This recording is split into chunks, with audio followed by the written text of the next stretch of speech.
ജയ്സ, സാറേ സജി എവിടെടാ? ബാംഗ്ലൂരിനാ. നിനക്കിപ്പോ എന്നാ പണി? എനിക്ക് ഇറച്ചി കിട്ടാ. ജയ്സ സത്യം പറയണം, നിന്റെ ഏരിയയിൽ ഇന്നലെ ഒരുദിനം പൊളിയുണ്ട്.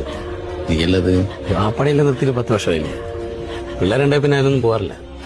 എടാ, മീഡിയ എല്ലാം ഇളകിയിരിക്കുക. ചെറിയൊരു പ്രശ്നമുണ്ട്, എന്ന് സഹായിക്കേ. 2 ദിവസം കഴിഞ്ഞാൽ തിരിച്ചുവിടാം. ഇല്ല സാർ, ചെയ്യാത്ത കുറ്റത്തിനകത്ത് വന്ന് കിടക്കുന്ന പണിയാണ്. സാറുമാരെല്ലാം ഈ ജീപ്പിൽ വന്നപ്പോൾ തന്നെ നാട്ടുകാരോരെന്ന് പറഞ്ഞുണ്ടായിക്കാണ്. കുട്ടികളൊക്കെ സ്കൂളിൽ പോകുന്നില്ല.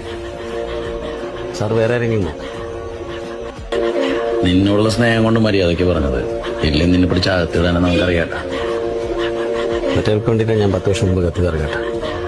സാറിപ്പോൾ ഇല്ലാത്ത കേസിന് ഞാൻ അകത്ത് കൊണ്ടിട്ട് കഴിഞ്ഞാൽ ഇതാകെ തറന്നു. ആ കത്തി ഞാൻ വീണ്ടും കയ്യിലെടുക്കേണ്ടി വരും സാറേ. സാറിന്റെ പള്ളക്കിട്ട് കയറ്റാം.